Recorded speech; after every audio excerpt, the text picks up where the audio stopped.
Our car probably will suffer a bit with the understeer when the tire wear kicks in. You looking forward to it? Yes, of course. Yes, yes. We're looking forward to seeing you there too. Good luck. Thank you so much. He talks so well, doesn't he? Not just fast in the car as well, Igor Fraga there. And this is Lago Maggiore. It's a fantasy circuit based up in northern Italy, fast and flowing. I like the way that Igor described it, actually. Follow the flow. That feels like a good bit of life advice, not just for driving. I think we should get some T-shirts made up with that, follow the flow. And as Igor also mentioned there, tyres absolutely crucial at this circuit, depending on whether it's front-wheel drive, rear-wheel drive, or whatever the drivetrain is. But whatever it is, tyre strategy, each driver must use each tyre type at least once. It's a 10-lap race, so 3 on the soft, 3 on the medium, and 4 on the hard. You're going to lose about 1.2 seconds a lap on the medium, around 2.4 roughly on the hard as well. So the guys have really got to decide, crucially, which one to go with first. I mean, I appreciate tyre strategy is really, really important, but let's talk about the things that they're attached to, Matt. Oh, the cars, They are attached to cars, which will also be crucially important as well, of course. This is Group 3 cars, which are essentially GT3 cars, and of course, normally your GT3s on the road, there are essential differences between them, as there are in this too, but this is Gran Turismo, right? This is, we can do whatever we want with these. So you've got things like the Alfa Romeo, you've got a Subaru WRX that are pimped up to GT3 standard, basically. Fully fledged race cars, equivalent to the FIA GT3 class, with wider bodies and aerodynamic improvements. And this, I guess, really is where we get to live our fantasies out. And, you know, to me, that's the essence of Gran Turismo, right? Yeah, a little bit. So is pimped up the technical term? If you go into a garage, is that what you asked for? Yeah, pimp it. Have you not seen Pimp My Ride? Yeah, I know, but that was a TV show. I didn't think that was legit. All right, okay. Well, less about what he thinks and more about what you guys think at home. We would love to know which car you would pick from this category. So hit us up on social media using the hashtag FIAGTC and GT Sport and let us know, and we'll review them a little bit later on. So I think it's about time that we got this underway. Let's chuck it over to our commentators and let the games begin. Thank you, Julia. Welcome to the English commentary box, everyone. Jimmy, welcome to Monaco. How good is it to be here? It's a bit surreal, isn't it, really, Chris? You walk out and you see Monaco, you see the GP circuit, and you go, well, okay, business time. We're, of course, here, though, for the finals. We're finally here at the finals. It's been a bit of a ride, really, isn't it? It has. I mean, they had qualifying yesterday, did the drivers. They've been split now into 2 groups. So we have Group A going out first, and then we have Group B going out after that. So from those 2 semi-final races, 6 are going to go through from each race, and then we're going to have a repechage race where the top 4 are going to go through. One thing I wanted to speak about, Jimmy, is the change that we've had in this, which is going to be, there's going to be points in the semi-finals and the repechage as well. So that's one thing that the drivers definitely need to focus on. It's not only where you finish, it's not only about getting through to the finals, but it is about, of course, scoring points as well. Yep, okay, yeah, definitely. At this point, before it was just get through, have it done with, easy peasy. Now you have to fight for every point that's on the table. Right, well, let's get into the grid for the first semi-final, shall we? Grid is going to be coming up very shortly. There you can see the cars are in place, the drivers are in the rigs. It's about time to get this world final underway. Igor Fraga is going to be on pole position for this one, having qualified on pole yesterday. Fabian Portia starts in 2nd place. Starting from 3rd, it's going to be Jeffrey Gallen, the Canadian. The 23-year-old starts from 3rd place. Then we have the British driver, Adam Saswillo, who finished 2nd at the European Regional Finals. Tomoaki Yamanaka starts from 5th place. Of course, he had a very good run at his regional final as well. Jorge Lopez, who had a very strong finish to the regional finals in Madrid. He starts next. On 7th, it is Jacob Gertz. Then it is Andrew Brooks, fellow Canadian, starts from 8th place. 9th place, potentially one to watch, the Hungarian Patrick Blashan. Then in 10th place, it'll be Daniel Holland, the Australian. Just outside of the top 10 then, in 11th place, it will be Florian Pagenet, the French driver. And then we have Joseph De Jesus, a bit of a wild card for this, and we'll go into that a little bit later. Yuki Shirakawa starts from 13th place, the Japanese driver. Bit of a surprise to see this person down there, Andrew McCabe, 3rd in Vegas a couple of weeks ago, all the way down in 14th. A lot of work to do for him. And at the back of the grid, it is Jay Skaruda. 15 cars on the grid for this one. Top 6 are going through, 10 points going to the winner, and then it goes back to 5 points for the driver in 6th place. Jimmy, over to you to talk us through the race start. This is unprecedented in our finals anyway. 15 cars taking to the grid here for our first semi-final at the World Finals in Monaco. Sounds good, doesn't it? It does sound very good indeed. Of course, Igor Fraga, our winner from the Americas regional final, will be leading us off in that Volkswagen, coming round the last corner. And when we see the countdown, that will be race on. So AI just currently warming the tyres for the drivers. It's very nice like that. And just this is a bit of it. It's a rolling start, so just got to focus on having your foot to the floor and eyes towards T1. And see if we make up a couple of cheeky positions here at T1 and 2. So here we are then. Igor Fraga leads the field down the start-finish straight. Fraga, Portilla, Galan, 3, 2, 1. And we are away here at the FIA GT Championship World Final. It was the first semi-final, and down into T1, Fraga leads from Portilla, leads from Galan, leads from Sassuolo. It's a left, right, and you see Galan already on the back of Portilla there. That MR Porsche having a great start, it seems, onto the back of the Toyota. Fraga taking a very wide line into T3, that then sweeps round to the right-hander, then down towards T5, one of probably the more interesting corners on the circuit. Not the most interesting one, but one of them. You see the cars snaking down now, down the hill. Now watch this corner down here. It's a very long, almost like a carousel ride through here. So many different lines through this corner. If you're brave enough to experiment, you usually gain a little bit of time. Portilla right now, if anything, holding up Galan, and Fraga's already got a second lead, Chris. He's already doing what he did in the last race at Vegas. Yeah, as you see, Portilla already the cork in the bottle here, but this is a 10-lap race, of course. They have to use all 3 compounds of tyre, so the top 6 have all gone for the soft, and then we've got 3 drivers on the racing hard tyre, a few on the medium just outside of the top 10. So we've got people already, Jimmy, trying to try that undercut, but out front they are all on the soft tyres, so it's a straight fight here. Portilla shouldn't really be dropping back, but he is, and here comes Galan to dive down the inside. Jeffrey Galan, is he going to be able to take second place? Portilla has left in the whip, but he's going to try and gamble and go around the outside. Galan just about sneaking into second, but the move hasn't been completed just yet. He's going to have to try round the outside and the chicane. Portilla leaving in racing room. Round the chicane they come. Look at Sassuolo in the background as well. Likewise, Yamanaka also in this fight. So Portilla still hanging on for now. Of course, if you start scobbling with the car in front, it means the guys behind are going to be able to get back in on the action. That's what Sassuolo and Yamanaka have done. It's second, third, fourth, fifth in your picture right now as we come down to the last corner to complete the first lap of the race. And already Igor Fraga has a 1.6 seconds lead. He loves leading from the front. This is where he feels most confident, and he is showing that right now. Look how close these guys are coming down the pit straight. I'm sure we're going to see someone lunge to the inside at T1. There is Fraga. Looks to the background. Portilla has to defend there from Galan. Goes to the inside, just about manages to keep the line on the inside of the right-hander. But Sassuolo trying the outside line. I don't think he's going to make it round. Side by side, though, still side by side, coming down left-hander, and Sassuolo slots back into position. We've got a new driver in the top 6, I believe, did we? Well, Lopez, I think, fighting away with Brooks there. Now, the top 6 are gone at the moment, so all of them are going through, but it's about points now, isn't it? Of course, as you've just pointed out, soft tyres, so Brooks is the best of the rest at the moment. Here goes Sassuolo. He's going to dive down the inside of Galan. A brave attempt that from Sassuolo. Galan, that's really ruined his chances of challenging Portilla on this lap, and Yamanaka might be able to take advantage of a move that didn't quite work out for Sassuolo as he tries to dive down the inside.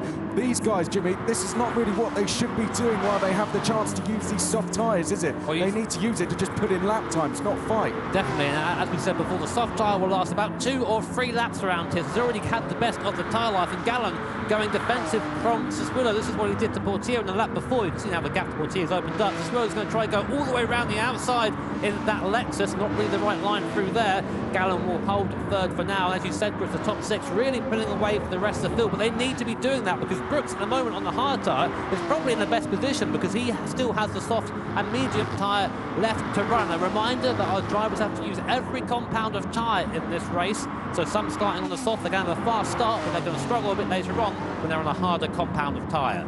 Yeah, 14 times tyre wear in this one as well, so they're really chewing through those tyres. Now Lopez has gone up to 5th place past Yamanaka, so the Spaniard going along very well, just like how he finished his regional finals campaign in Madrid. As they now go on to the start-finish straight, they're all going to try and stay on this tyre one more lap. Brooks, this is working into his hands very well. He's only 2.8 seconds back, and we probably expect him to be a lot further back than that at the moment, but Brooks doing very well as Galan has just gone through the third. He did. Well, Siswillow, sorry, and Gallen were swapping places. This is why. Look how close they are now. Nose to tail, still third, fourth, and fifth, and even sixth in the background there, sorry, are all in your picture. Yamanaka has kind of been threatening to do something, but not really had the run to get past someone. But Lopez has. Lopez has actually passed Yamanaka and is now up into fifth position. The Spaniard with a good run at the start of this race, probably looking to try and make up a little bit for what he describes as a bit of a disappointing run at Madrid. If anyone's got the talent to come through the field, it is Jorge Lopez. But here is Gallen leading our little train right now. We expect to see these guys come in at the end of this lap to fit a different set of tyres. We think the lap 3 is probably about the end of a tyre life for the softs. So mediums or hards after that. We might see a divergence in strategy there, Chris. Some might go medium, some might go hards. Well, as I always do, I'm putting you on the spot. What would be your preferred strategy? In fact, we might come back to that because we've got a lot of defending going on here from Siswillow. Lopez has already moved up to fifth so far in this race. Can he now move up to sixth place as they go down to the hairpin? No, Lopez sits in behind for now, but he looks like he's managed these tyres a lot better than the guys ahead. And as they go uphill to the chicane, Siswillow is in trouble here and is going to have to try and get past Gallen if he's going to hold on to that fourth place, or hold off Lopez, shall I say. Into the double right-hander we go, and it's still all together, these top four battling over third place. That's allowed Portilla to break away. I don't think he would have expected to do that, and I think this is the time Lopez is going to go through the fourth. Good opportunistic driving, Lopez into fourth. A little bit rough there, I think. Didn't quite catch the whole move, and in comes our leader, Igor Fraga, into the pit lane. He'll go for a fresh set of tyres. Onto the medium tyres he goes. What does Portilla does? He copies the leader, medium as well. They're all going for the medium tyre, it seems. Swillow actually going for the hard tyre, as does Patrick Blajan. And he's going to the medium. At the moment. He's gone from hard to medium. So everyone coming in right now. Phase 2 of the strategy is underway. Let's see how this pans out. Now, Brooks, of course, who's out there on the hard tyre, actually inherits the lead. So he's still out there right now on the worn hard tyres. And Igor Fraga would have really wanted to come out ahead of Brooks. Now he's got to get past him on track. Yeah, so Brooks could either let Fraga go by here or start playing about with him a bit and go defensive. So Brooks could start messing up the race of Fraga here if he's not careful. Fraga, of course, will want to get by ASAP because Portilla is, of course, next along. Now, here we go. We've got a battle going on. Shirikara to the outside of Gallen. So people coming out the pits, fighting with people who have stayed on track and are on longer strategies. De Jesus goes up to fifth place there. Lopez now trying to go back to fifth place. And just driving past them, Chris. They're standing still. These guys are pitted in for the medium tyre and driving past the guys who have not yet pitted in. The tyre wear of the differences there obvious on screen. Both Gallen and Lopez just drive through like it's absolutely nothing. But look who's got caught in the traffic there. Yamanaka. He hasn't got through as easily, and all that time he's spent there, he's losing time to the guys he was fighting before the pit stop. Now Igor Fraga's gone into the lead very comfortably. He's already 1.3 down the road from Brooks, which I think said, oh, here we go, 3-1. Oh, and an instant, almost an instant there. De Jesus just got caught out on the outside, and I think he'd be a little bit aggrieved with that one as Yamanaka and Shirikara went side by side. What did you make of that? Very opportunistic from Yamanaka, just sent it up the inside, got it done. I don't think there was much contact there. We'll have to see a replay if we get one up on screen, but he needs to do that. Here is the replay, so here comes Yamanaka, throws it up the inside. I think it was a little bit kind of, they all went for the same bit of track there in the end. Yeah. I'm not sure if it was meant as an aggressive move, but we'll see what our stewards think of that. But in the meanwhile, Yamanaka up to sixth, and again, Swillow behind, hasn't managed to get through, but the damage has been done time-wise. Meanwhile, at the front of the field, Igor Fraga has passed Brooks, so he's got past there on the medium tyre, and Brooks still just about holding off in second place for now. This is becoming a hard race to keep up with, isn't it? There's so much going on out there. So De Jesus and Shirikara are in to go on to the soft tyre. Then we're looking at Gallen and Lopez at the moment, who are both on the medium tyre, split by 0.4 of a second as they head down towards the hairpin. Fraga leading by 3.8 seconds as we approach the halfway stage. And it's Portilla in third, Gallen, Lopez and Yamanaka. And here we go. Is this going to be a change for second? I think it is. The Chilean Portilla dives down the inside of Brooks, and Portilla is through. So on the medium tyre, that's what we'd expect. He's been into the pits. Brooks hasn't, so he's not going to be too worried about that. Yep, nice and easy for Portilla. Again, a move he needed to make, but we have to say Igor Fraga right now is dominating the field. He did exactly the same thing in the Vegas race. That was a one-make race, so all the cars were equal through there, of course. But in this race, he's just showing his talent extends also to the Group 3 cars, and we'll see if anyone can challenge him. Portier is the most likely person to do it right now, seeing he is in second position. Meanwhile, Gallen loses another. Gets past Brooks there. Brooks going down to fourth. Can't really fight on those worn, hard tyres. He'll probably be in the pit soon for a set of mediums or for a set of softs. Yeah, I'd expect him to come in this lap personally, because at the moment he's just tumbling down the field, so Brooks needs to come in, I reckon. Lopez has just gone through to take fourth place and will resume his battle with Jeffrey Gallen ahead. At the moment, Igor Fraga is going to be the points leader leading this race. He is leading by 4 seconds. You'd expect, unless he makes a really bad mistake, Igor Fraga should take this one very comfortably. Here comes Brooks. He's now in. Let's see what he goes on to. Hard to medium, so he's working his way down to a quick finish on the softs at the end. Well, I'll see if that pays off. I kind of don't think it will. I think the soft strategy was the best one. Now, you're probably wondering, why did the guys choose soft tyre at the front of the grid, and why did those down at the back choose the hard tyre? The objective is, when you're at the front, is to get away as quick as you can, get on the soft tyre, just try and use that soft tyre to its best advantage. Fraga did that the best out of anybody, who didn't have to get involved in a fight. Of course, the guys, the second, third, fourth, fifth and sixth, they were all squabbling the entire time, which has given Fraga this lead. Now, the guys down a bit further down the back of the field kind of knew they're probably going to be fighting with other people, so they're going to go on a tyre that isn't quite as quick, the medium or the hard tyre, use that up, and then when hopefully later on in the race they've got a little bit of free space, go on to the soft and then put in those fast lap times for, as you say, a flying finish. Well, the best thing here is that we're having drivers from all 3 regions now going head-to-head for pretty much the first time. So we're getting an idea of who is exactly ranked where in terms of a world ranking.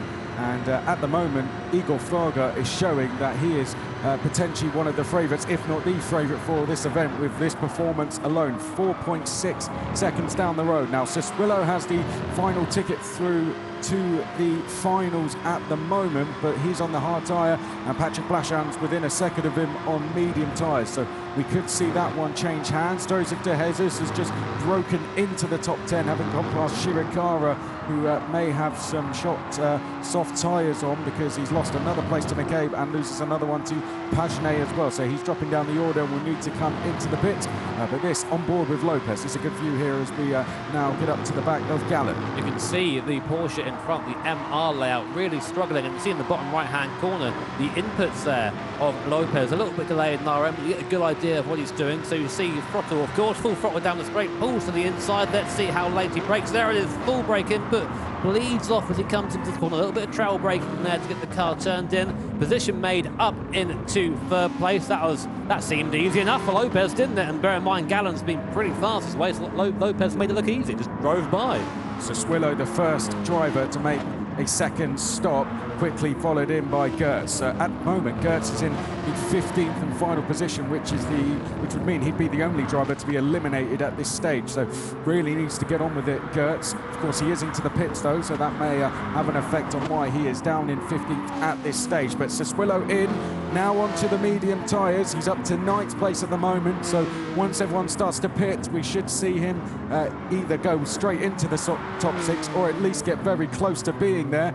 Igor Fraga still leading by just under 5 seconds at the moment, and here we can see him at the moment looks very relaxed, seemed very relaxed before we got going, did Igor Fraga, and that was the advice Lewis Hamilton was giving to the drivers earlier, wasn't it? Just stay relaxed, don't let the pressure get to you, and you should put in a good performance. Well, Igor Fraga was definitely listening. Well, easier said than done, of course. You've probably seen our stage a couple of times. A lot of people here watching in the audience, and a lot of these guys are used to driving from inside, you know, a bedroom or a living room, not on a stage here. Of course, well, some of the guys have already been to one of the events. You have to go to a live event to get to this point, but it's still a little odd if you aren't used to it. So here is Siswillo right now. He's currently outside the top 6, whereas where he wants to be to go through to the final automatically. Of course, as Chris said, 7th to 14th, then go through to the repechage. And unfortunately, last place will be out of the competition, but still, being in Monaco, not a bad place. And here comes Fraga in for his final pit stop. He'll go to the hard tyre now, only doing 3 laps on the hard tyre. So what Fraga was doing there was minimising his time on the slower tyre. So I think that's been a solid strategy. It's one that he's used pretty much throughout his time in the competition. and everyone's doing well. All the leaders are doing the same. Yamanaka doing the same, Portilla, Gallen, and Lopez as well. A lot of drivers coming into the pits, so we're going to get an idea of who exactly is where in terms of overall ranking as we head into the final 3 laps. So Fraga, we now know, of course, is still our comfortable leader. Portilla is still second. Then it is Lopez in third. However, he has Gallen only 7 tenths behind. And then the battle, of course, for the last places, we've got Siswillo in fifth. Half a second behind is Yamanaka, and then a whole 4 seconds back is Brooks. However, he is on the soft tyre. Does Brooks have enough time to catch Yamanaka, Jimmy? We will see. There'll be a big advantage. They say about 1.2 seconds a lap between the soft and medium, and another 1.2 seconds between the medium and the hard. So you add that up, that's 2.4 seconds a lap faster Brooks is supposed to be, but we know Yamanaka is a force to be reckoned with. We're on board with him now, just going through the S's. And just want to have a very quick moment just to say that we are watching the live chat. We can see you guys commenting. Thank you so much for joining us here for the first semi-final of the world final of the FIA GT Championship. Let us know in chat who you think is going to come away with the overall victory here. Could be a name, could just be someone you like to watch. Could just be that. But let us know. We'll try and get back to you if you have any questions as well. But meanwhile, we'll go back to the race. And Yamanaka actually doing a great job of hanging with Siswillo, who is on the quicker tyre at this point. Yeah, Yamanaka and Siswillo, they need to be careful though. Don't fight is the advice I'd be giving them if I could get a radio to them, because Brooks is going to be closing and closing and closing, and if they start fighting, it's only going to aid Brooks and it will help him close in very quickly, and it will give him a chance to qualify straight through to the finals on Sunday. At the moment, that gap is tumbling 2.2 seconds. It is now down to probably going to be around 2 seconds by the time they hit the start-finish straight. So Brooks, this is looking good for him at the moment. However, he may just about run out of time. It depends what happens ahead. Siswillo and Yamanaka, of course, 5th and 6th, very close together. But at the moment, we are looking at Lopez in 3rd place, who has Gallen just behind. So Skaruda's coming for his final stop now, and it's going to be tight for him whether he comes out ahead of Gertz. And this is important because he's actually now behind. He's going to be on the softer tyre, but he's got about 6 seconds to make up if he doesn't want to be out of his competition. No, sorry, our time is just updated. He has come out ahead of Gertz. I think he might have cheated death this time, Jay Skaruda. But we'll see what Gertz has towards the end. Now, Siswillo, Yamanaka, as they stand, they are both through to the finals. But as we said before, we have Brooks and Blajan there in the background. And Blajan especially looking rather feisty right now, both on the soft tyre, both with the tyre advantage. Saying that, Blajan actually goes past Brooks around the outside, coming to yes, Brooks just about holds it off and takes the racing line. No, they're still side by side in the background, just about watching the picture in there. And Brooks really making Blajan work for that position. I tell you what, it wouldn't be a bad idea for Brooks to just say, go on, go through, take me up to the back of the battle for 6th, and then I'll sort it out from there. Here comes Yamanaka. He's about to dive down the inside of Siswillo for 5th place. Keep it clean, guys. You're both going through to the finals at the moment, but that is an extra point in the bag for Yamanaka. To remind you, as Blajan goes into 7th place, to remind you, the winner of this race gets 10 points, second 9, and then we work our way down to 6th place, who will get 5 points. So that is 6 points now for Yamanaka to his whole campaign, shall I say. I was trying to find the word for that there, but his campaign now has an extra point. This is the battle for second between Portilla and Lopez, and it's worth fighting for second here. Same again, of course, before we mentioned it wasn't really worth fighting if you're already going through to the next round, but points carry over in the final. Here comes Lopez looking for a couple of extra points, goes to the inside, and Lopez with a very late, Portilla with a very late defence there, just about kept Lopez. Going to try and hang it round the outside, and here comes Gallen now, making the advantage of Lopez having to take a different line to try and get past Portilla, and now we have 2nd, 3rd and 4th, essentially nose to tail in the background. You can see Yamanaka and Siswillo, and more importantly, Patrick Blajan coming into play. Now he is fighting to go through for an automatic spot in the final and not have to go through the repechage. So we'll see how aggressive the Hungarian is if he catches Siswillo. Yeah, that is a race you do not want to be in. Now Blajan is not fighting with Brooks. Well, I thought we were going to see a move there, but now I can go back to what I was going to say. As they go up through the chicanes, Blajan now he's not in a fight, will definitely gain a lot more time than he did the last time around. But the battle for second still. Portilla leading Lopez and Gallen, but it's the battle for sixth place we really need to keep an eye on. Sassuolo is being caught by Blashan here. We'll have to monitor that over the last half a lap, but for now we'll stay with second place. Portilla, Lopez, Gallen. Portilla surely going to have to defend as they make their way downhill for the final time. Lopez trying to sell him the dummy, and he's on the grass almost as they go down to the hairpin. Lopez trying to look to the inside, and he's forced a mistake from Portilla, and Lopez is through. Portilla on the gravel, Gallen up to third. Gallen now goes to the inside of Lopez, or tries to anyway. Portilla, the big loser, goes down from second to fourth in one corner, but he's still there in the background. Here comes Gallen. Blashan also right on the back of Sassuolo. Lopez still on the inside, holding the defensive line. Extra points and off for Gallen, going a bit wide. Portilla fancies a go at him, looks to the inside, will be on the outside now. The right-hander, and Blashan has gone past Sassuolo. But here comes Igor Fraga. He taking the victory as you'd expected. Show us what's happening at the back. Fraga through. Lopez, I think, will probably come second. We'll look at the back. There it is. Lopez, Gallen, and Portilla. Yamanaka will come fifth. Would it be Blashan or Sassuolo at the end? It is Blashan. Blashan takes the spot on the line from Sassuolo, and Brooks might get a place too. No, he doesn't. Just loses out on seventh position. Here comes McKay, ninth place for the American. De Jesus finishes in 10th place. Chiricahua 11th, Holland 12th, Pagenet 13th, Skaruda 14th. Gertz, it's unfortunately the end of his world final campaign. He is eliminated in 15th place. So Fraga it is then who takes the win and the 10 points. He is going through to the finals with Lopez, Gallen, Portilla, Yamanaka in 5th place, and Blashan in 6th place. You can see there Igor Fraga and Coque Lopez coming together. Just a little quick shake of the hand. Great to see that between the competitors. Fraga, of course, so again, absolutely dominant from the lead. He loves to lead from the front, and that he did, winning by over 8 seconds.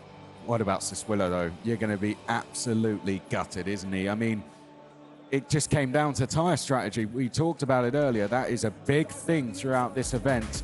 And unfortunately, Sassuolo is just missed out in the end. Well, we can see on screen there, that was a change for second down at the hairpin we saw in the earlier fights. This was the three-way fight going into the hairpin, which had Yamanaka going down the inside of Chiricahua and had to be a little bit forceful on his way through. See Coque Lopez there just looking nice and calm, and you wouldn't think he was, given that. Here was Yamanaka going to the inside of Sassuolo. Very late move there, best way to do it. Good overtaking spot down here, and Yamanaka used it very well up into 5th position. And again, just looks like a day at the office there for Yamanaka, doesn't it? Doesn't seem very fussed at all. And that drops Sassuolo into 6th, which was the danger zone. This was the fight for second on the last lap as Lopez went past Portilla, forced him into a mistake and took advantage of it. Here was Igor Fraga. He came across the line to take the win and the 10 points that came with it. And there you can see Igor Fraga knows that is just the start of what could be a big weekend ahead. That was Lopez celebrating his 2nd place. Of course, then we had the rest of the drivers in behind positions on our screen now. But Jimmy, what were your overall thoughts of that one in terms of the racing and tyre strategy? Well, we saw what we've seen before. We've seen tyre strategy from the front few guys going on the softs essentially straight away, trying to build that gap. And it works if you aren't fighting each other. But the guys at the front, from about 2nd to 6th, they were hot on the heels of each other for the first 2 or 3 laps. And as a result, of course, Fraga checked out. He was gone. But it did seem that was still the superior strategy. Soft first, and then it's going to deal with the harder tyre, have track position at the back. So we're about to have our standings come up on screen. I think at some point, I'm just going to check out, not quite yet. We'll get back to that in a second, Chris. Yeah, we will. One thing I was going to ask you, there are the standings now. You can see Fraga, Lopez, Gallen, Portilla, Yamanaka and Blashan, your top 6, and they go through. Sassuolo 7th, the first driver to miss out, but he goes through to the repechage, as do the likes of McCabe, De Jesus, Chiricahua, Holland, Pagenet, and Skaruda as well. Now, Jimmy, if you're in semi-final B and you've just watched that race, what do you take away from it? I take away that you need to be scoring these points early. Absolutely essential for Fraga and for Lopez to get those points in. That puts him in a strong position for a bit later on. Now, We'll get into that a bit more, but I think now we'll be heading over to Julia for a interview with our race winner, Igor Fraga. Yes, I am. And how are you feeling right now? I'm feeling really good, but I have to keep my focus because, you know, the competition, it's all about to, you know, only beginning. So there's much thing to do, and I have to keep my focus for the next races. Are you basically just unbeatable because you're just smashing through this? No, but I mean, have a lot of good drivers here, and I just have to focus myself because if I don't do this, other will come and will beat me. So yeah, it's in a difficult condition, but I'm really happy with all this. Did you ever think that, you know, sitting at home, playing on your PlayStation, you'd ever be here in Monaco in the World Champs? Did you ever think that was happening? At the beginning when I started, of course, no. But I saw like, you know, the esports scene growing up too much, a lot. And being here, it's such a special, like it's Monaco. A lot of legend has been racing here, and it's an honor to be here and competing in the Gran Turismo. How confident are you going to walk all the way through? You're going to take the title? This is my goal, and I will be doing my very best to achieve my goal. But I think that's it. I don't know if I'm a confidence or not. I'm just trying to focus myself. Okay. All right. Well, let's take a quick look at our social review. We asked you guys at home which car you would choose from the car category. And let's have a read of what we can see. So the 911 is probably the best all-rounder in the GT3 class for me. Lovely cornering. Do you agree with that? Yeah, I agree with that. But sometimes there is, you know, high-speed tracks, and also the tire wear of the Porsche, it's a little bit aggressive sometimes, and it makes a lot of oversteer. So, you know, when the tire wear kicks in, it starts to be really difficult to drive sometimes. Okay, have you got any more you can pop up on screen and we can have a look? Ah, here we go. So, yeah, the Alfa Romeo, because it's good on tires and fuel as well. Great handling too. How do you feel about that? I think the Alfa Romeo has it all together, but it's sometimes like, it's not fast as other car that is difficult to handle. So sometimes you have to, you know, balance a little bit the both, because you have to be quick, but at the same time, you know, you want a easy car to drive. So sometimes you have to sacrifice something. Oh, well, congratulations. Good luck going through to the finals there. And we're going to take a look at our very next track. Matt had a bit of a chat with Lightning himself. Now, you might assume that our European champion, Mikael Lightning Hizal, knows every circuit on Gran Turismo like the back of his hand. But actually, and especially going into the European finals, Mikael, our next circuit, Dragon Trail Seaside 2, you weren't so familiar with it. This track is so tricky in general. So what are the keys to the circuit then? What did you find? Basically, so many keys at this track. The first corner, which is basically an overtaking spot, actually. And then right after the first corner, there's the chicane of death coming up. The chicane is so narrow and tight, but you have to drive it as fast as possible, like over 200 kilometers per hour. And once you fail to enter the perfect driving line into the chicane of death, basically, your race is pretty much over. Right after that, the slow left-hander corner coming up, which is also a perfect opportunity for some of the guys right behind of the opponent, because you can pretty much take this corner in so many ways. For example, wide line, and then narrow the corner for getting a decent acceleration out of the corner, or maybe doing a dive bomb inside of the track. And then also the last chicane maybe before entering the straight line. If you don't have a good exit out of this corner, you're pretty much losing so much speed or so much time at the end of the straight line, where the guy right behind of you may overtake you in the end. So they're the tips for you guys to look out for at home. How about you? I know you've been a little ill this weekend, so you've not had too much time to practice, but you feel more confident with this track than you did before Madrid? Yeah, definitely. Once I completed the race during the European Regional Finals. And winning it. It just happened. I feel a bit more confident. So you should. Good luck. Thank you, man. Yeah, amazing. Mikael said that he didn't really know the track before Madrid, but he still won there anyway, so he's going to be one to watch in this race. As he said there, the chicane of death, look out for that one, and the last chicane, the drive to the line, absolutely crucial on this circuit. They're the tips for you guys at home to take into account when you tackle this track. and also for our semi-finalists now in this Group Race B. And as we saw in the Group Race A, tyre strategy absolutely crucial there, especially in the final few laps in that battle for top 6 positions. Here it's same again. Basically, each driver must use each tyre type at least once. Roughly 3 laps on the soft, 4 on the medium, and 6 on the hard. But it's all about which one are you going to go for first. As I said, we saw that in the first race already. It made a crucial difference at the end in that battle for the top 6, with Adam Sassuolo dropping back down to 7th place. So our next question for you guys at home on social, we're all experts, aren't we? It's different when you're sat up here doing it.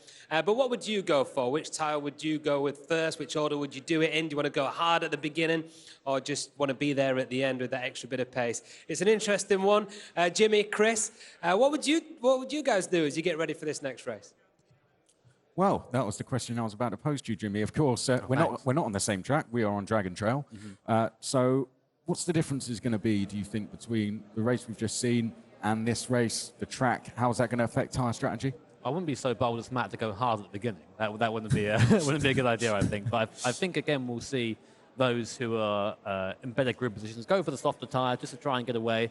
As I'm glad Chicane of Death is catching on. I'm glad that's caught on. But going through there with a hard tyre at the start, you're going to be struggling for a bit on pace. It's going to be difficult to go through there on a harder tyre, not as much grip. Here are our qualifying standings on screen right now. Yoshida, of course, first, and then with Karatsa in second. Kokibon, our Asia Oceania regional winner. He's in third. Rubelar fourth, and Hizao in 5th position. And here are 9th to 15th. You see Giorgio Mangano, our World Tour winner, original World Tour winner, in 9th position. Not as high as we'd expect him, really. No, behind Hizao, of course, we had Latkovsky, Lamlaw, Wong, Mangano, Salazar, Grady, McMillan, Lenoir, Duval, and Wilk as well. So we've got some fairly big names down towards the back of the field in Pierre Lenoir, Anthony Duval, and Nick McMillan down there as well. Martin Grady's got places to make up, and Mangano, as you touched on. But Jimmy, why don't you talk us through the grid once again and some of the cars they're going to be in for this one? With pleasure, Chris. As we already said, it is Shono Yoshida leading off in the Porsche. Great qualifying time from him. And then we go back to Karatsa. He's in 2nd position. A great qualifying from him as well. Better than expected. Kokibon, our regional finalist champion, for Japan, 3rd. Then we have Nico Rubala, Nico R, in 4th position. In 5th in the Volkswagen VGI is our European champion, Mick Hazal, still feeling a bit under the weather, but fast nonetheless. Then we have Cody Latkovsky in the Mercedes-Benz AMG, followed by Yat Lam Law in the Chevy Corvette C7. Then down in 8th place, it's Jonathan Wong from Hong Kong in the WRX Subaru Impreza. Then here is our World Tour winner, Giorgio Mangano, in the Lexus RCF. Then we go back to Salazar in the Supra. He's starting 10th. Then 11th place, it is our favourite piece of furniture, Martin Grady. Then down to 12th in the ever-loved Beetle, Nick McMillan, our GT Academy winner.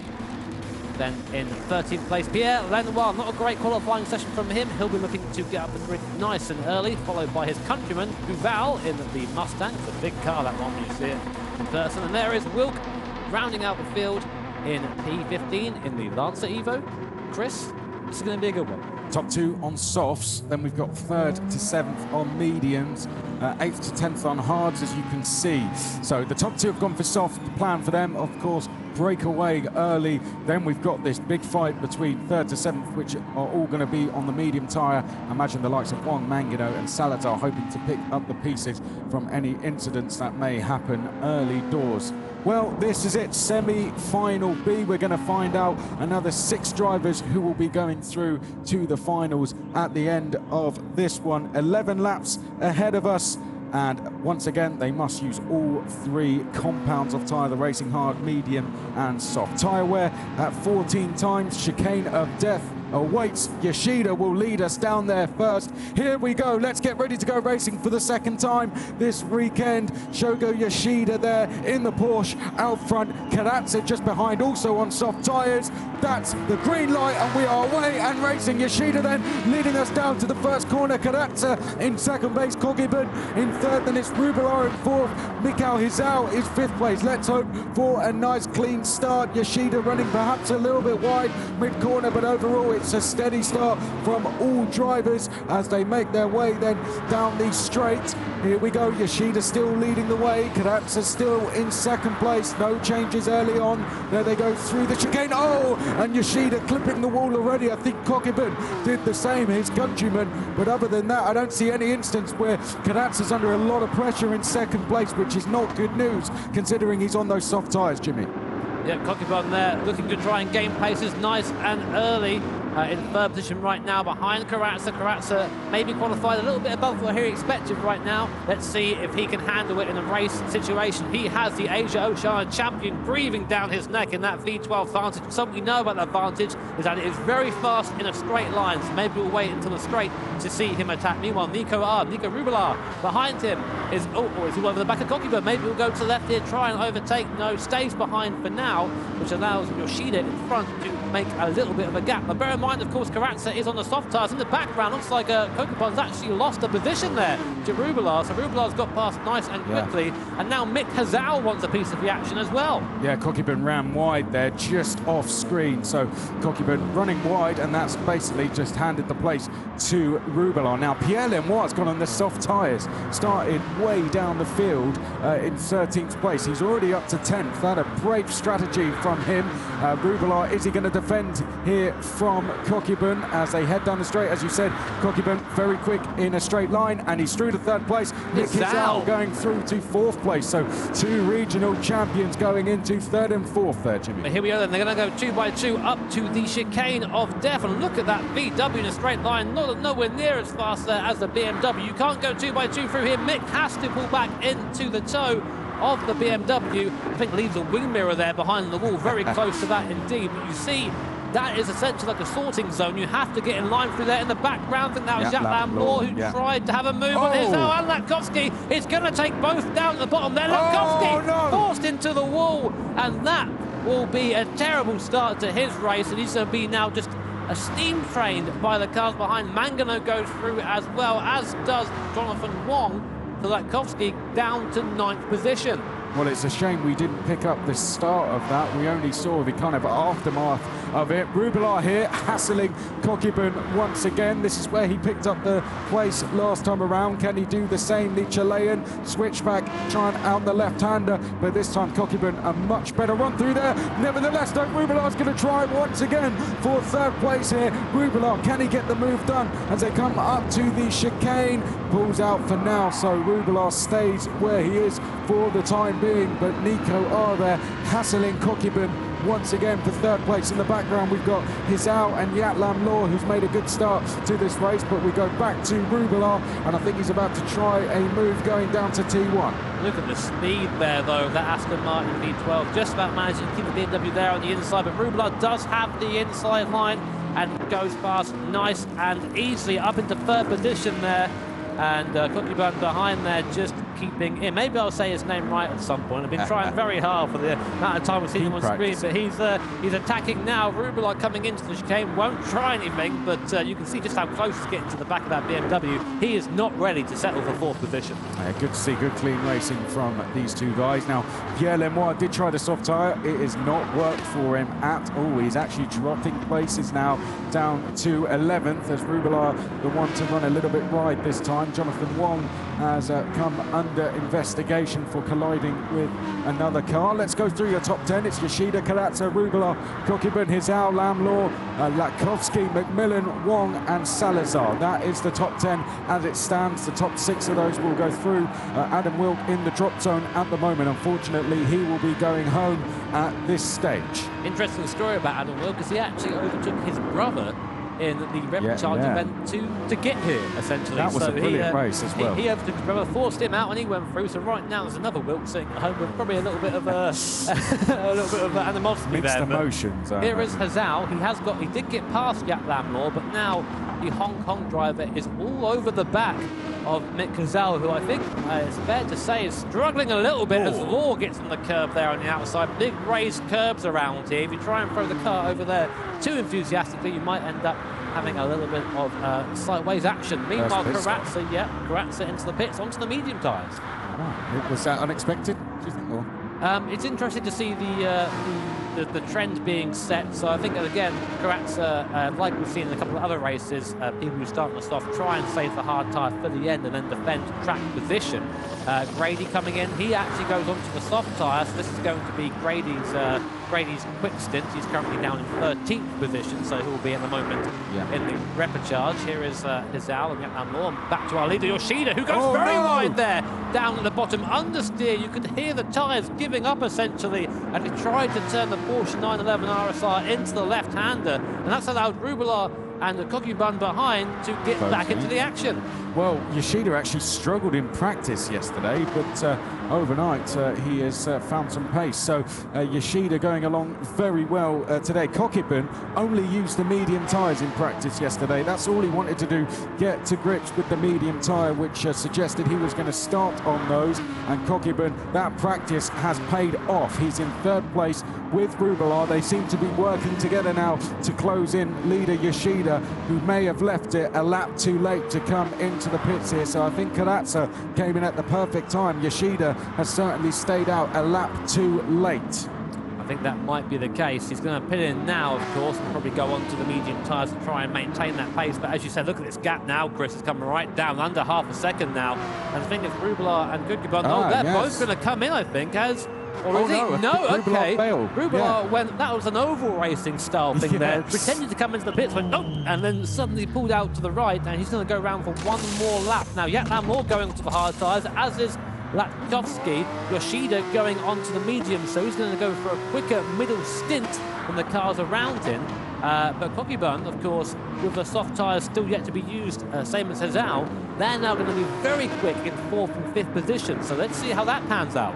Rubelar, the only driver on track yet to come into the pits, hence why he has a 10-second lead. Karatsa, of course, let's see how he's done on these medium tyres. Is he going to be in the lead when Rubelar comes into the pits, or has Rubelar pulled out a master stroke and will he come out in the lead? Let's find out. Kokubun down the inside of Yoshida here. He goes through to third, but Yoshida wouldn't have had the plan to fight that too hard. He is on the medium tyre, so Kokubun up to third, now trying to chase down Karatsa, who's on that medium tyre just ahead. We should expect Rubelar to come in on this lap. We've got, well, a variety of different strategies going on here. Once again, the semi-final race is being hard to follow. Now, of course, Rubelar at the head of the field has essentially had a clean lap. But he is losing time to Karatsa and Kokubun. And I was saying that Yoshida coming straight back at Kokubun now, down to the left-hander, obviously not happy with staying in 4th position, even though he is on the lesser grippy tyre. Again, about 1.2 seconds, 1.5 seconds between the tyres around here. That's what our strategist thinks down there on the virtual pit wall, I should say. And in comes Rubelar. Now, gap was 8.4 seconds when he came into the pit lane. That was about half a second or so less than it was at the start of the lap. Let's see where he comes out. So coming out now, he's on to the softer tyre, it seems, looking for a faster middle stint, and then Karatsa, Kokubun and Yoshida go through. Sorry, Hizal goes through as well. So Rubelar there really losing out. He's gone down to 5th position, and he has to get up into the top block all over again. Here comes Kokubun to the inside of the chicane of death. Thinks better of it, doesn't want to fancy himself into the chicane, and drops back in behind Karatsa. For now, Chris. Yeah, I was going to say, right, I will if you're going to try that. Kokubun down the inside, though. That's him about to take the lead of the race. So Kokubun, easy as you like, lined it up through the chicane of death. And Kokubun is now into the race lead. Karatsa, of course, on those medium tyres, will probably lose a place to Mick Hizal. Yep, so we're going to talk about tyre strategy in a second, but here comes Mick Hizal, and Karatsa drives past him like he is standing still. Our European regional champion moves up into 2nd position and is now in direct competition with the Asia-Oceania regional champion. There's been an incident involving Latkovsky and Wilk somewhere. Latkovsky's dropped right down the field.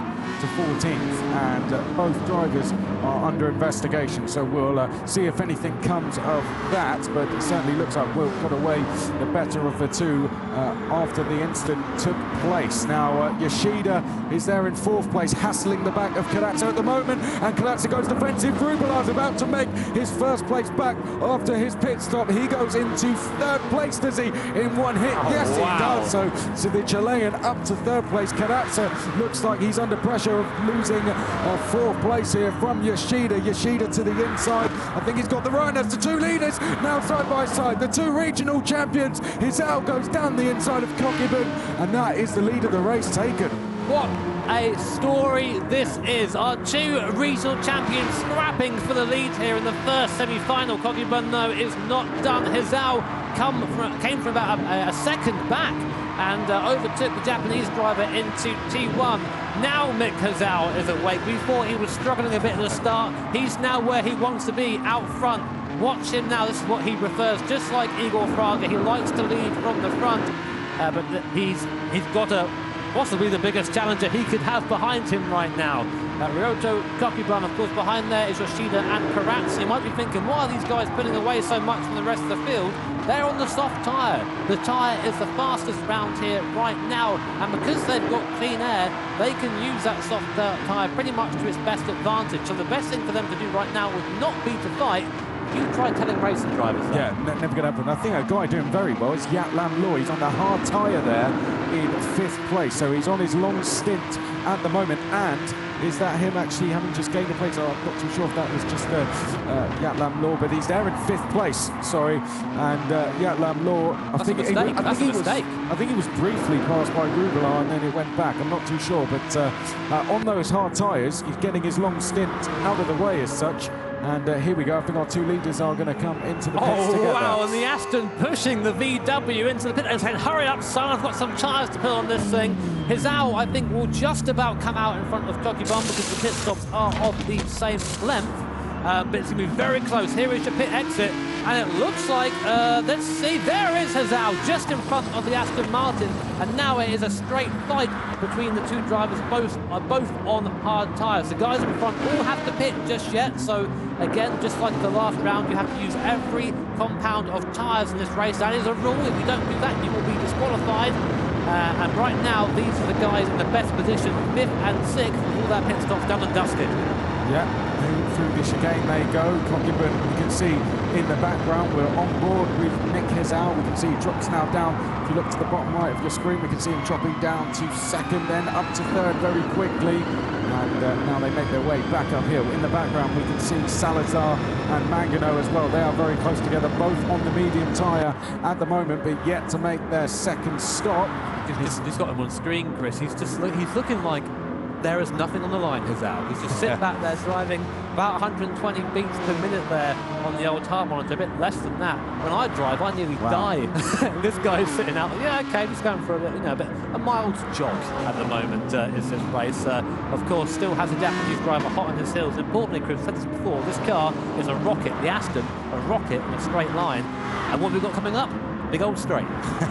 So Kokibun, basically, wait for the straight, wait for the penultimate lap if you're in the battle for, say it comes to the win, wait for that last lap and just breeze past going down towards T1. Easier said than done, of course. Yat Lam Law in 4th place, so making more places, the driver from Hong Kong, with pit stops going on around him, but he now comes into the pits, as does Karatsa. So two drivers in to make their 2nd stops. Mangano in as well, McMillan likewise, Salazar. It's a very busy pit lane, and we've got drivers going on softs here for the last stint in Mangano, Law, Salazar and McMillan. So Hizao we can see in 3rd place, Kokibun in 4th place, Karatsa 5th. There is Mick Hizao, as we said, European Regional Final Champion at the moment. He's put some distance between himself and Kokibun, which I imagine would mean a mistake has been made by the Japanese driver somewhere. It hasn't. That's the thing, Chris. He's just pulled away. I think maybe he was cruising a bit, but here are people who are not cruising right now. Wong and Karatsa coming down to the left-hander at the bottom of the hill. and Wilk there with a 2-second penalty for colliding with another car. At this moment in time, he would have gone through to the repechage, but with that penalty, it's looking very unlikely for the Australian to progress beyond this. So here comes Karatsa coming back down the hill now, just about leading off from Wong. Both are right now through to the final, but of course, every position means more valuable points for the last rounds. Karatsa goes defensive there, coming over the crest of the hill, now back down. He'll break a little bit early because you've got gravity not on your side down here. Wong goes to the inside, side by side with the BMW M6. He does have the inside line here, still just for now, will do for the left of the chicane coming up, but not for the right hand. It doesn't matter, Jonathan Wong is through, and Yoshida, our leader, into the pits for his final stop. Yep, we need to still see Rubelar in, and he's in. So, right, this is the time now we know who is where on track and who is in the danger zone to not make it through. Mick Hizao into the race lead. Kokibun second. Yoshida has emerged in third. Wong in fourth. Well, in fact, Rubelar, comes out in, well, it's changing every second. Wong is fourth. Karatsa is fifth. Yatlam Law is sixth. Rubelar is seventh. So, Rubelar in the drop zone at the moment. He is unfortunately going through to the repechage at this stage, and he's on the hard tyre with Yatlam Law on the soft tyre. So Rubelar in trouble at the moment. Here we can see a battle for fourth going on though, so this may help. And Nico are coming towards the end of the race. Jonathan Wong in fourth, and in the background Yatlam Law dives down the inside of Karatsa. Can he get it stopped in time? Yes, he can. So Yatlam Law into fifth place, but we've got to keep an eye on Rubelar and Anthony Deval, who is on the soft tyre in eighth place, trying to fight for a top 6 spot and a place in the World Final. Deval started down the back of the grid, but he's now worked his way up into 8th position. So the drivers in front of him are on the harder compound of tyre. He is on the soft compound. He is the one to watch, and he is very much threatening to break into the top 6 and get that automatic qualification spot for the grand final. Right now, Jonathan Wong is leading this little group. Wong from Yatlam Law, Karatsa behind, Rubelar behind him. A mistake from a Chilean a bit earlier on saw him drop down the order, and Deval behind them. Meanwhile, a great battle here forming for 9th, 10th and 11th place. Latkovsky coming back through the field after an earlier incident there. McMillan, our GT Academy winner in the Beetle, just about keeping them off for now, but we're told the Beetle isn't too hot in the straight line, so watch out on your mirrors, McMillan. Here comes Salazar, and here comes Latkovsky. Yeah, but it's the battle for fourth we really need to be focusing on, isn't it? McMillan, I think, almost threatening to dive into the pits, which wouldn't be a good idea because he's made his 2 stops already. But this is the main focus on track.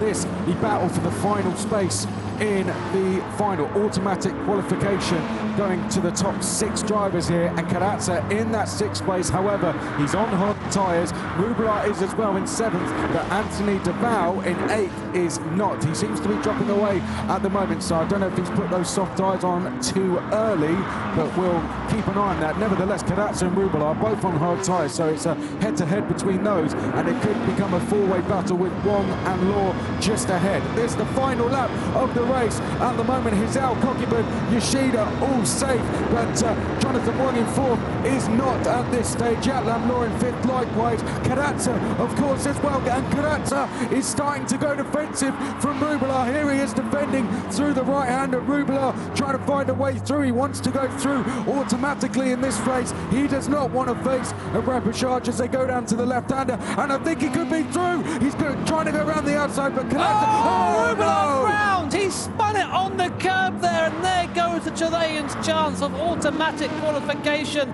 But Chris, it's Mick Hizao who will come down the straight in the VW to take the win in the second semi-final. What a race there by Mick Hizao.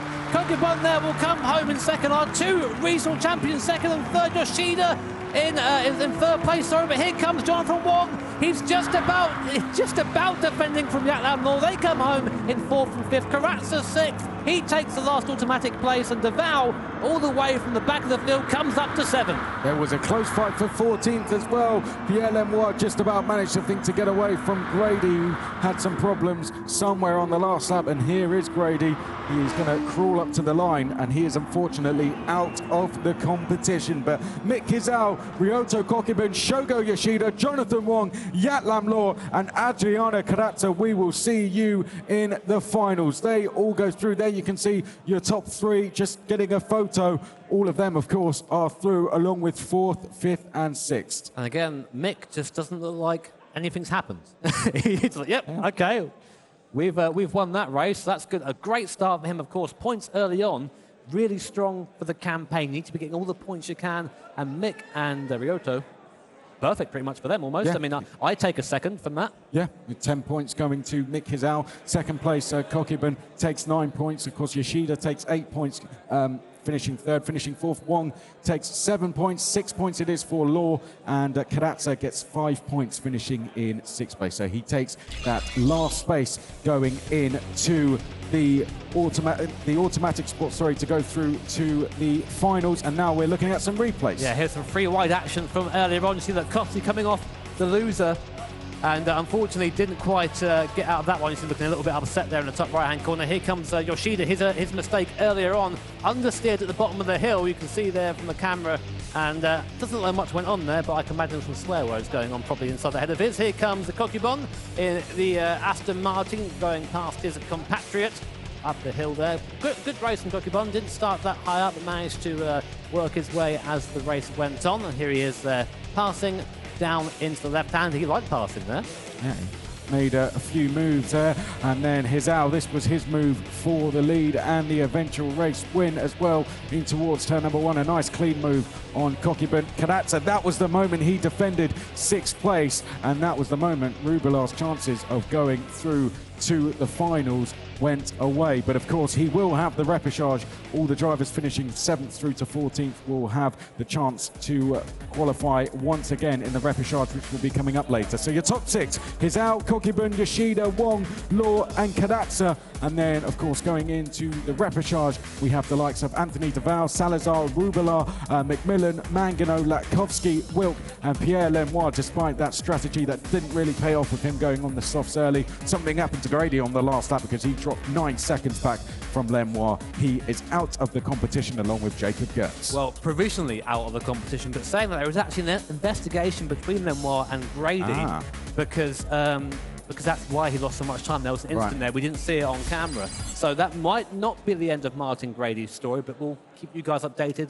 You'll know when we know. But otherwise, Chris, great to see our 2 regional finalists battle it out. That's exactly what I came here for. Yeah, and of course, at some point, we're going to see them go head-to-head then with Igor Fraga. All 3 of them have gone through. And then come the finals, of course, on Sunday, all 3 of them are going to go head-to-head. So that's going to be pretty interesting. Just showing their talent, showing why they are some of the best drivers in the world. And there was action all up and down the field. Sorry if we missed any of it. It's hard to keep it all in track when you have so much awesome stuff going on screen. I've got to say, my driver of the race is probably Jonathan Wong. I didn't, not to take anything away from the Hong Kong drive, but a 4th place, really strong result for him. Yeah, Jonathan Wong and Yat Lam Law both sort of seemed to be together most of the race, and both going through, and they were literally side by side going across the line as well. Great racing throughout both semi-finals. Tyre strategy was a big thing, though, as we expected. Yep, unfortunately. But we're going to be going to the all seasons recap. We'll get back to tyres a bit later on. Let's look at the recap. Hello and welcome to the FIA certified Gran Turismo Championships. 10 drivers will be selected from the Asia-Oceania regions during the FIA Certified GT Championships Nations Cup Regional Final. Yoshida again, sideways through 130R, looks to the inside, and wham, bam, thank you, man. Yamanaka up into third position, and a round of applause there from the crowd. Look at the traction out of there. Off the Toyota goes past like the Porsche is standing still. That's hybrid power. Ryoto Kokibun is going to be the deserved champion in the Asia-Oceania region. Hello and welcome to Madrid. Welcome to the FIA Gran Turismo Championships European Finals. Giancarlo down the inside of Border. Does he make the move stick? Yes, he does. And now we're 3 wide, 4 wide going down the straight. I've never seen anything like this, Tom. Here we go. Michael is out, takes the win, and becomes the 2018 FIA Gran Turismo European champion.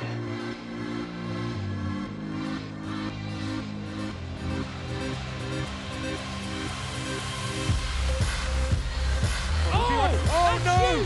Well, he's going to take. Oh well. Portilla and Karatsu came across, and just look what it meant for our drivers. How about this for a reaction? That is a man who was very happy to get through to the finals, Chris. Igor Fraga is your America's regional champ.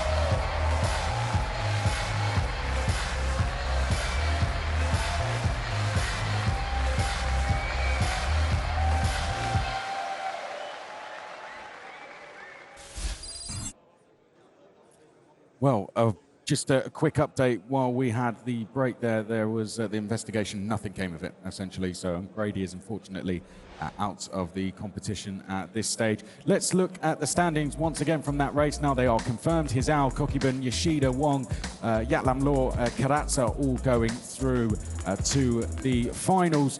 And then we had drivers through 7th to 14th. Bialemois taking the last spot in the repechage there. Grady, unfortunately, out. Of course, they have been scoring points. The top 6 have all been awarded points throughout those races, which is going to go to their whole campaign, which will be carried over to Sunday as well. And then when we have the repechage, there'll be points scored as well. But we'll go into a little bit more of that. Let's now go back to Matt and Julia.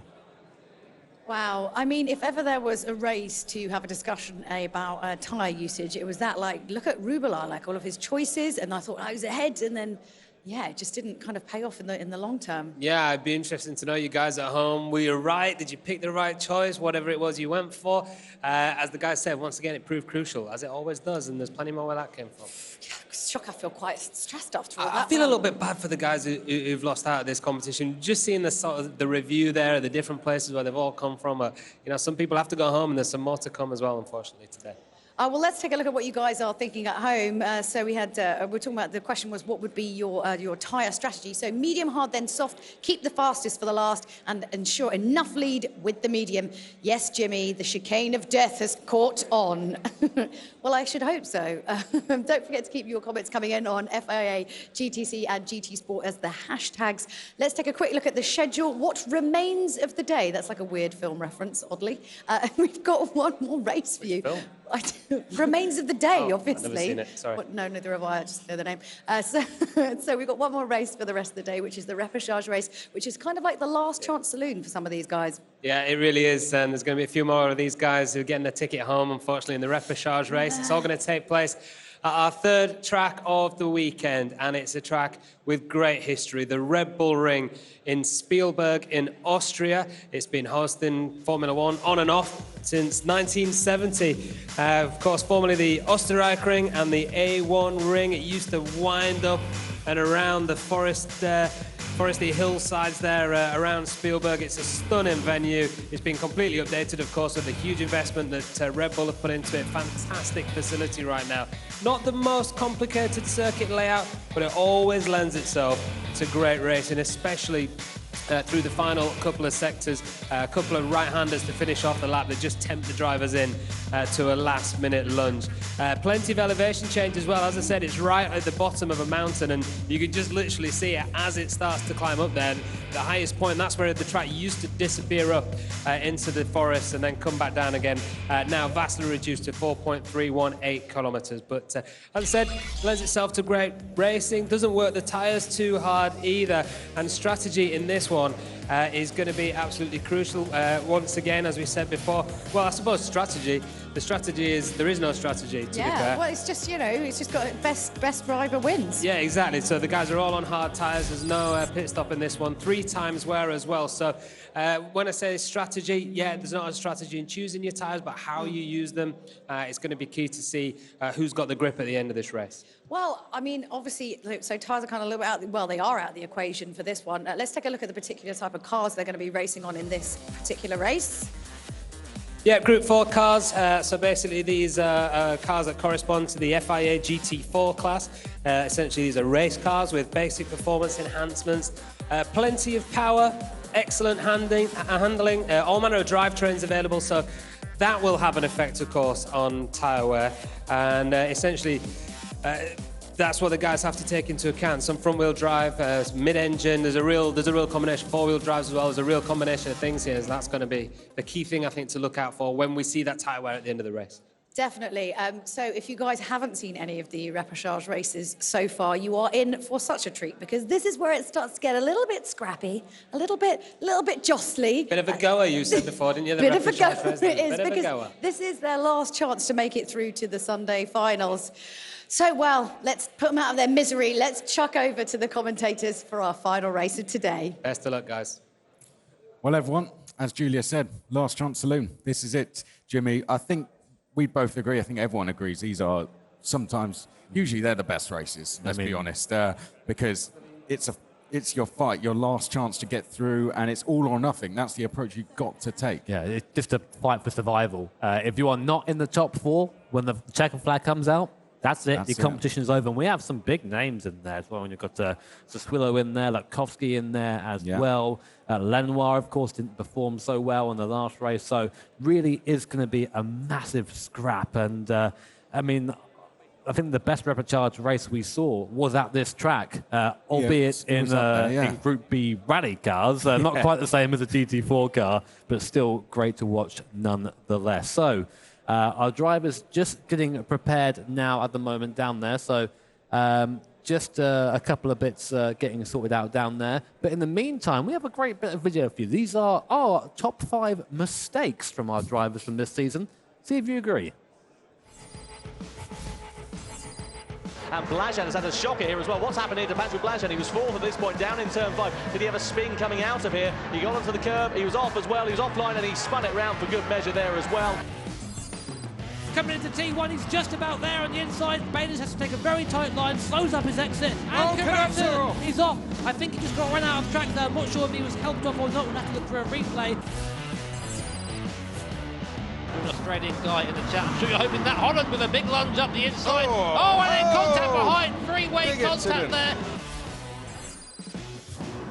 Well, it was an instant, wasn't it? Let's see. It was just him running wide. Oh, and he spun. And he took Phoenix out. Oh, no.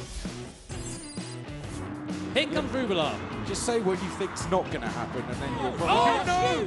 Well, that is huge! Oh, and he's going to take... Oh, well, I thought Portillo was going to go into the back of him. Rubila, he can't believe it. He spun going in to the pit lane, and he's going to drop all the way to the back of the field. Guns has nowhere to go. And smashes straight into the back of him.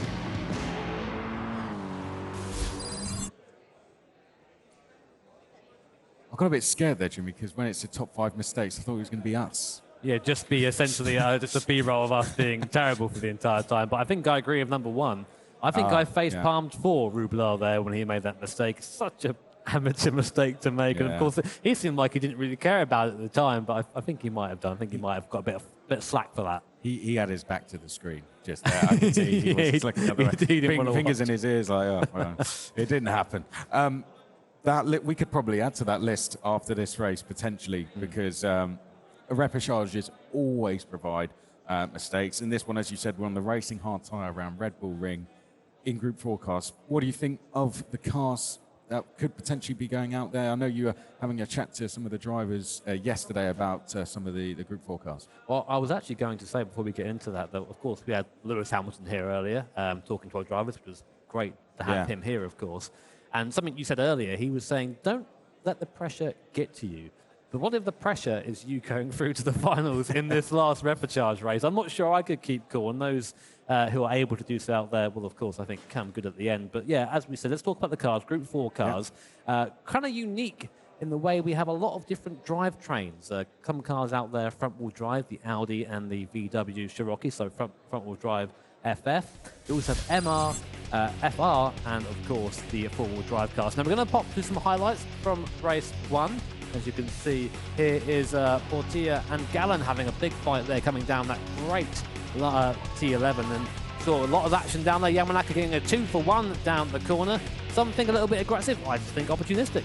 Yeah, you know, it was a deal going at the time, and he popped along and took it. That was, of course, Lopez, cool as ever. Another driver who looked very under control in that one. Here was Yamanaka making a move for 5th place. This was on Adam Sassuolo.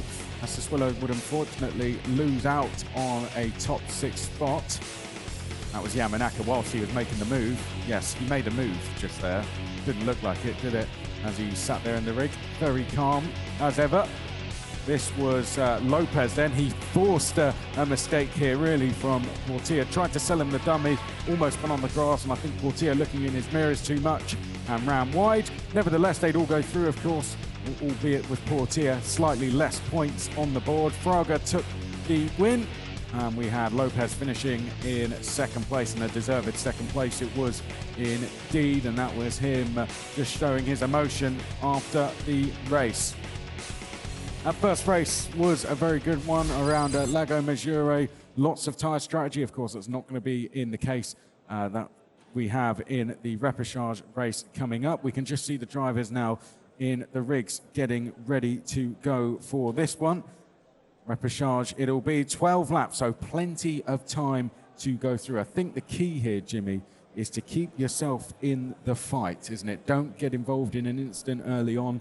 Don't fall back. Don't make any silly mistakes. Just keep in the fight. On lap number 12, you could be in with a chance. You also have to take into account points here as well. There are points scored in the Repechage, albeit, of course, less than going through in the first round. So even if you are in the top 4, it counts to be higher up in position. So it's 4 points for the winner, 3 for 2nd, 2 for 3rd, and then 1 for our last place. We have some big names in here, which kind of makes expectations just a little bit difficult, frankly. And we have Sassuolo, we have Rublar, we have Mangano in here as well, Macmillan, Chiricahua, and of course our 2nd place driver from the Americas regional finals, McCabe as well. So we have some big names in this Repechage event. Only 4 of them are going to go through. So there's going to be an upset somewhere. Yep, so we've got the likes of Rublar and Sassuolo. They'll be starting right at the head of the field. Latkovsky and Brooks will be just behind them. We have Mangano and Salazar, Holland and Pagenet,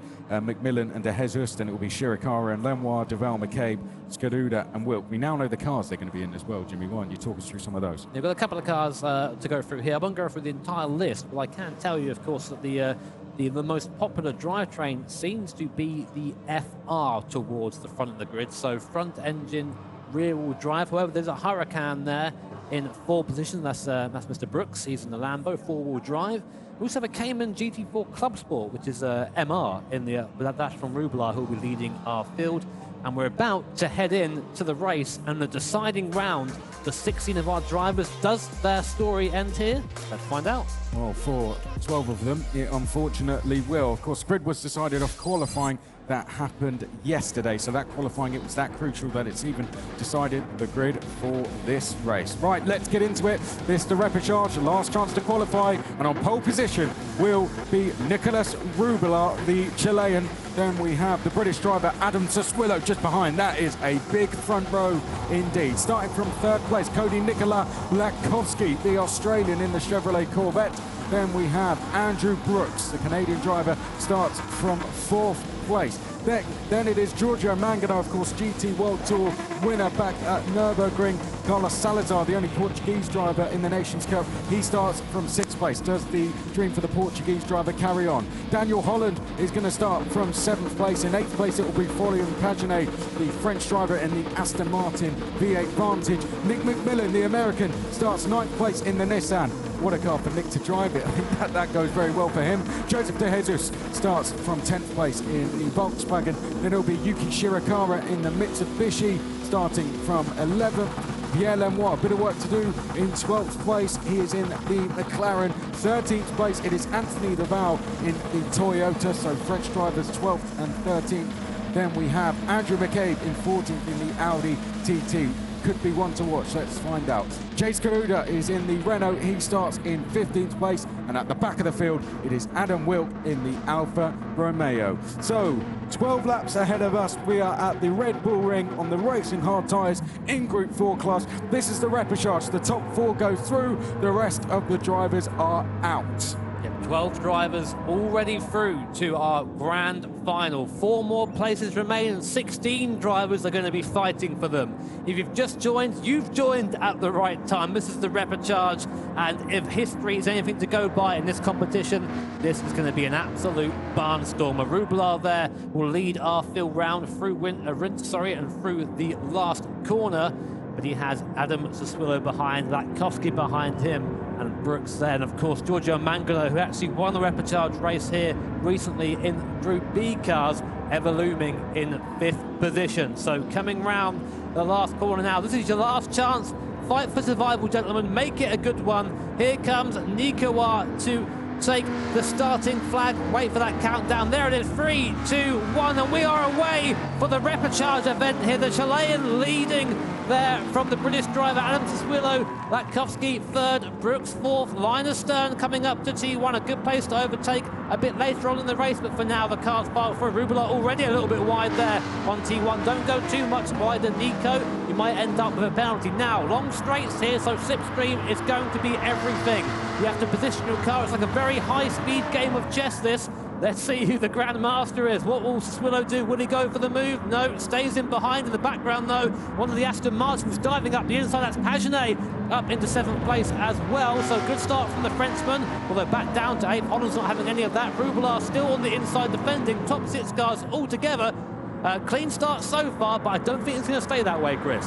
Yes, Saswillo there challenging for the lead. It's worth noting that points are awarded in this race. 4 points to the winner, 1 point to the driver who takes the 4th and final spot. So, and then I think we had a bit of an incident. Daniel Holland looked to be delayed coming out of turn 3 here. We can now go in towards turn 5 for the first time. Saswillo almost defending there from Latkowski. Then it is Brooks, Mangano and Salazar. So Salazar, another driver who went through in a Repechage at this very track not long ago. So Salazar, I think, will be confident and fired up for this one. But it's 6 in it at the moment. 4 places available. 2 will miss out at this stage, but don't count out the likes of McMillan and De Jesus. They're 7th and 8th. Pagenet in 9th. Holland in 10th place as we now come round the final corner. And Brooks going? See you later. He's in a different postcode as he runs wide at the final corner, and he's surely going to drop to 6th place. He will, in fact. He's got a penalty, so he will drop to 6th place. Here comes Mangano on the inside there, and Salazar 3 wide to T1. They back out of it and they go through Linus Stern. Brooks very wide there in the 4-wheel drive Huracan. 4-wheel drive in that car isn't made for rallying there, Mr. Brooks. Made sure to keep it in between the white lines, but he's going to have a 1.1 second penalty, which will be served just after T2, and that will allow Salazar and Mangano through. Salazar goes to the inside in the Group 4 Veyron. Wouldn't want to crash that one. That'd be a big repair bill.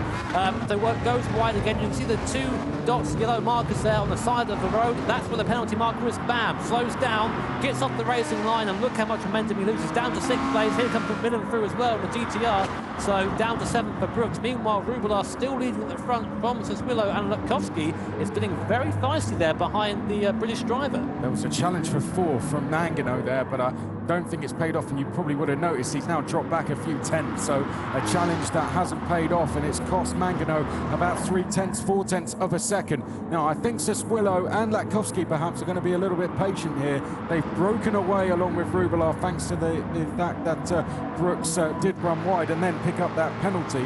Salazar and Mangano, meanwhile, well, what's their tactics going to be? Because Mangano's going to want that 4th place. However, Salazar is in it. Does he defend at this stage, or does he just try and drive his own race? Jimmy, what do you think? It's a bit of a tricky one. Right now, of course, we're very, very early on in this race, and we've seen some other Repechage events, and positions are nowhere near guaranteed, not until the checkered flag falls, of course, and even then there might be a little bit of drama. But Salazar is ahead of Mangano right now, and of course Mangano is one of the drivers that we kind of expect to be towards the sharp end of the field, just from previous performances and general consensus between the drivers. But right now, if the race ended at right this second, he would be out of the finals. Only the top 4 drivers going through. You can see there, no penalty, no further action there for the incident between Holland and Pagenet. And once again, Jimmy, what about if you're, in fact, we've got some changes going on. That's McMillan defending. No, he chucked it up the inside there, I think. Sorry, he kept it on the inside. You're right. Brooks has gone past De Jesus, who's dropped a place to Pagenet as well. I don't know why he's defending, because at the moment he's going home, so he needs to get on with it, McMillan here.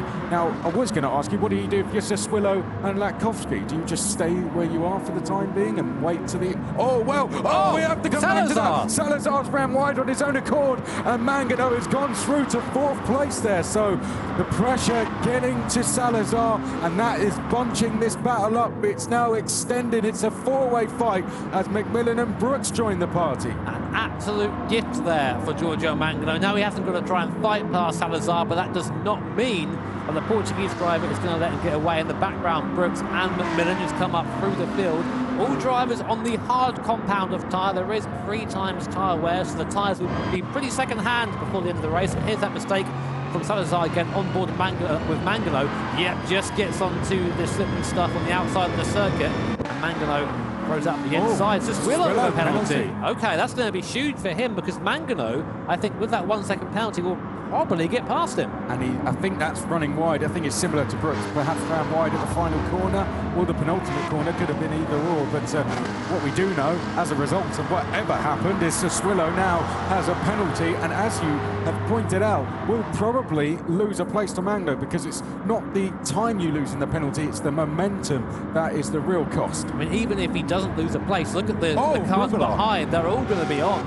Rubler, a little bit slow there out of T2. A little bit sideways. Now, there goes Sassuolo, and here comes the train. Sorry, Adam, mate, no ticket. And here comes Mangano, he's passed. Here comes Salazar, he's passed as well. And Sassuolo goes down to 5th position, but chucks it up the inside. Salazar, and just about survives in 4th position, stops on the apex. Salazar has nowhere to go, drives into the back of the British driver in the Mustang, and McMillan carries momentum. He's now side by side. GTR versus Veyron. Veyron just about keeps the GTR behind for now. This is why I love Gran Turismo. Look at all these different types of cars here. Fantastic. In the background, the Jesus in the front-wheel drive Scirocco coming through.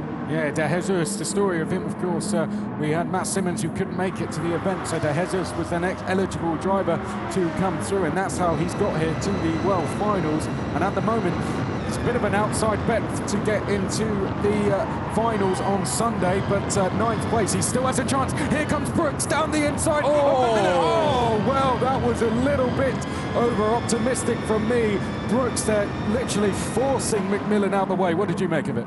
I don't know. I mean, on one hand, he had the inside line. On the other hand, he did have contact, and I would put that on Brooks. But now, look, that's allowed all the cars behind just to get bunched up. And Pagenet there, and the Aston Martin, another driver who's come good in the Repechage event before, still working his way up the grid. The front-wheel drive Scirocco behind, now side by side, coming up to T2 once again. Here comes De Jesus. Look at the straight line speed. That little Scirocco looks up the inside, front-wheel drive that thing, 3 wide into T2, and De Jesus is going to come out in front in 6th place. Here comes McMillan though on the inside. It's not over. McMillan is up into 6th. The acceleration of the GTR beating out the Scirocco, and now the Scirocco struggling to keep up with the Lambo. This is going to be chopping and changing the entire time, Chris. I'm not quite sure how we're going to keep up. As much as I'm enjoying this battle, though, I have to say they're just letting the leaders get away here, and they're letting that crucial 4th place spot just disappear into the distance. So McMillan and De Jesus, they just need to stop this battle of pride and work together, because at the moment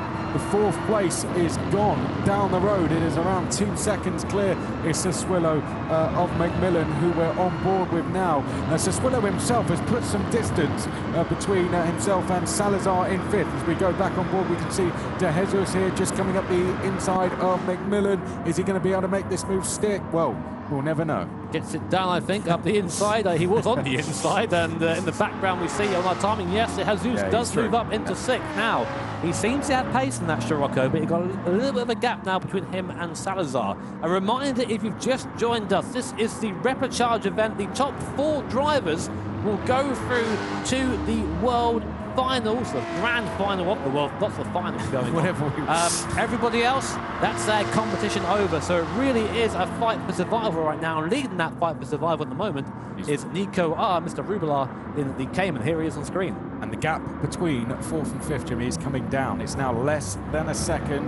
Make that just over 1 second, but it's hovering. Oh, in fact, it's down to 7/10 I'm not too sure if Soswillo and Mangano are starting to fight here. I think they are. We can see them in the background. So Rubelar and Latkovsky, I think we can leave them where they are for now. It's safe to say that they... Oh, well, in fact, I thought they were going to be following each other around there. But Latkovsky had me very nervous for a second as he attempted what would have been a very ambitious move on Rubelar in the background. Salazar only half a second back from the fight, from third place now, and a place through to the finals on Sunday. Now, Latkovsky, I think, perhaps garnered himself a little bit of a negative reputation after the Asia-Oceania regional finals, but he's very keen to shake that. I spoke to him before the races. He just wants to be aggressive and clean where he can be. And you see there, I think, learning from experience, actually backing out of the move there, going down to T3, thinking, no, I'll have another chance, I'll leave it this lap. Meanwhile, in the background, third and fourth are fighting now. This is a very difficult position for these guys to be in, because at the moment, if the race ended, they'd both be through, done and dusted. Of course, points are important, so they're all trying to get as many places as possible. But Salazar in the background, he needs to overtake one of these cars, otherwise that's his competition over. So he will not be putting any punches, whereas these guys are trying to get round as quick as they can without disturbing each other or losing any time.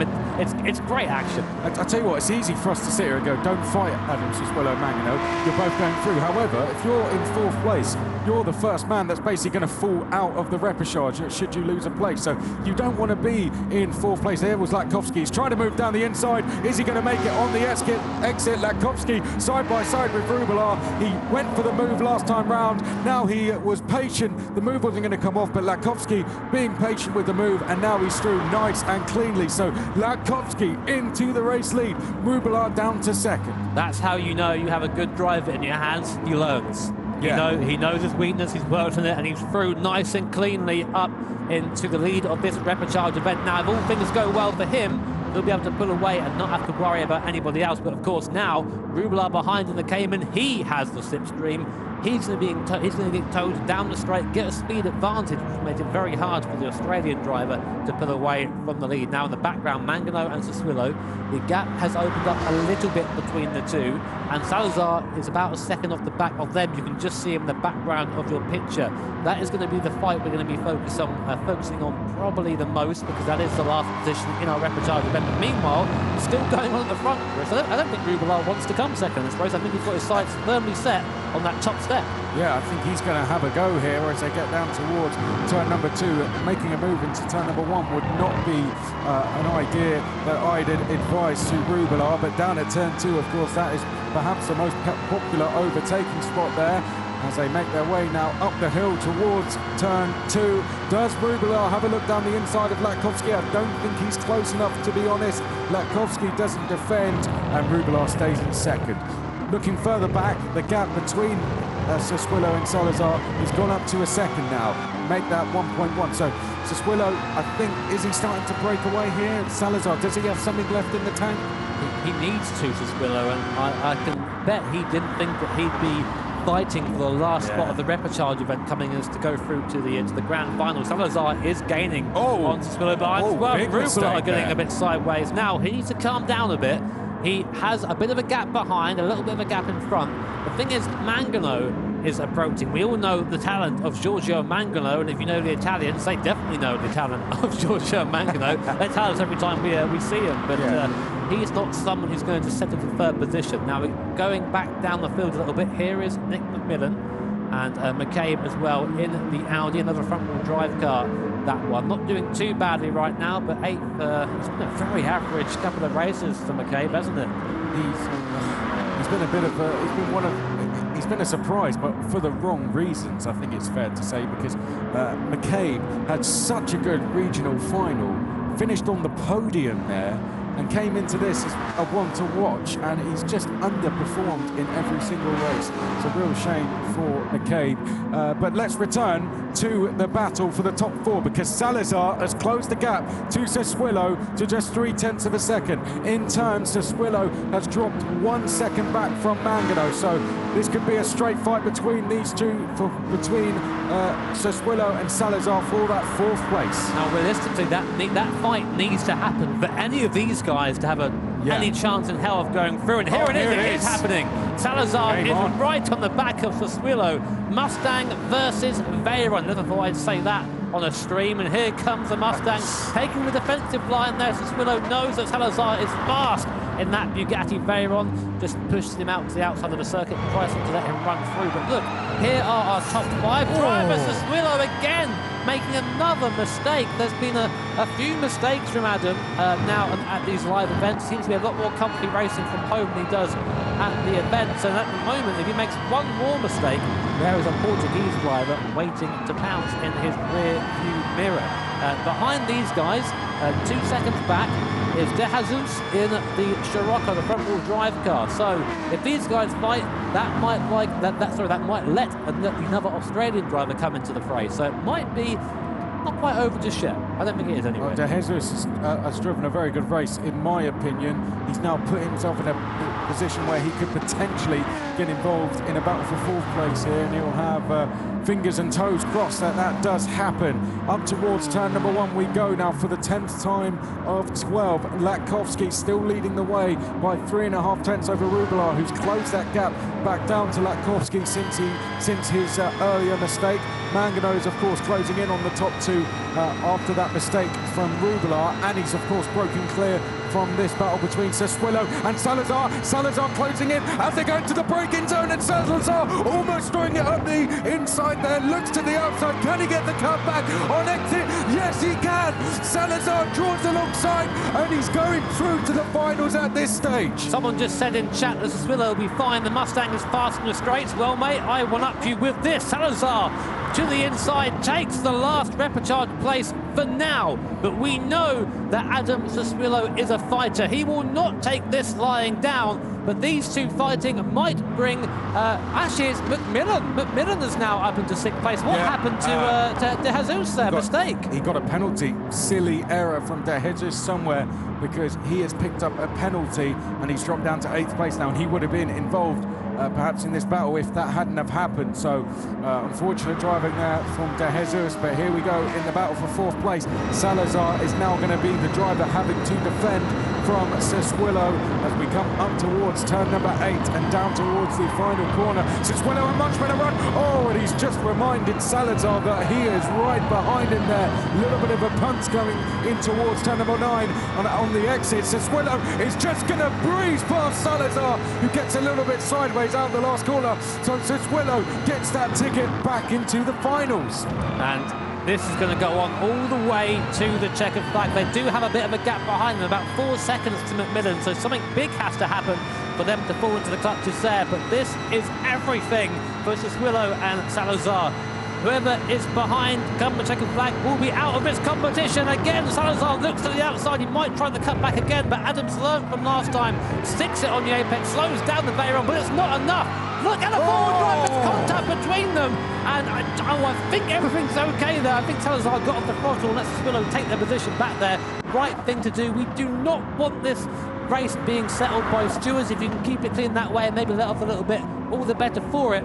But we only have a lap and a half to go. At the moment, it's Siswillo who'll be taking the last spot and Salazar who will be out of the competition. I mean, Jimmy, he's probably just going to be lining up where he tries to make this move now, right, Salazar? He's thinking of this last lap. If he can't get through on this lap, then he's just sort of almost imagining that move happen in his head. I think so. You have to think about this now. Latkovsky and Rubelar still at the moment nose to tail. If I were Rubelar, I'd be waiting for the last lap for the move if I really wanted that extra point. Is it worth it though? You have to think about that. At the moment, all these 3 drivers, including Giorgio Mangano behind there, these are all going through to the grand final. It's a battle for 4th that we're interested in at the moment, and it looks like Siswillo has a little bit of a gap there to Salazar. Maybe a mistake there from the Portuguese driver, but at the moment, Latkovsky, Rubelar and Mangano getting close in the background. The battle is not over yet, Chris. This is going to go down to the wire. Yeah, well, here we go. It's the battle for the lead going on here, and the 4 points that go with it. 3 will go to 2nd, 2 to 3rd, and 1 to 4th place. And the battle for 4th is on once again. They're only split by 2 tenths. You can see them in the background. Siswillo going defensive. Salazar was looking to the outside. Hopefully we can pick that battle for 4th up, because that is a crucial fight for the last place into the finals. And Salazar looks to the outside of Siswillo as they come down towards turn turn number 3. Lakovsky leading, but this is it. Look, Salazar has gone back into 4th place, as he. Siswillo is on the inside, though, for turn 3, and will briefly be back in front. Brilliant block pass from Siswillo to hold on to 4th. Just sits it on the apex. Meanwhile, the battle for 2nd is underway. Mangano looking up the inside, trying to get one more point going into the finals. It looks like Lakovsky's going to have this one, but Mangano and Rublar, they're going to go right down to the wire, as is Siswillo and Salazar. They're about 4 tenths away at the moment. Looks like Salazar's lost a little bit of time in the middle sector. Looks like it's going to be Lakovsky that's going to take this Repechage race. And of course, as always, the Repechage race delivers action all the way through. And it's going to be Cody Lakovsky comes round the last corner now, and he'll take the Repechage win in the Corvette. Rublar will come 2nd, Mangano in 3rd, but who will come home in 4th? It's going to be Adam Siswillo. He takes the last place in the final. What a race!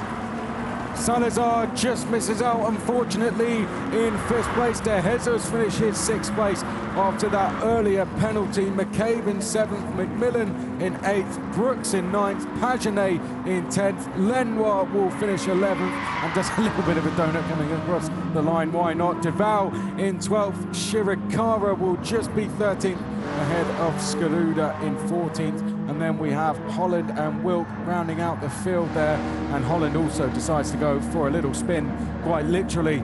But another brilliant race provided by a Repechage there, and we now have the final 4 drivers that will join the earlier 12 drivers that qualified through via the semi-finals. We now know our 16 drivers who will fight it out for the world final on Sunday. So Lakovsky takes the race win then. Brilliant performance from him. Of course, Siswillo, that was our main concentration, that he was the driver to hold on to 4th place over from Salazar.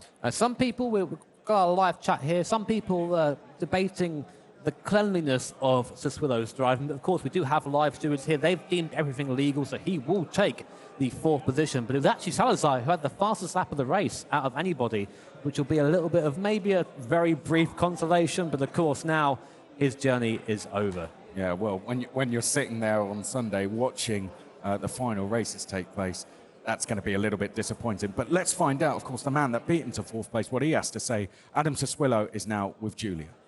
Okay, I don't know about you, but I'm quite stressed. How stressed are you?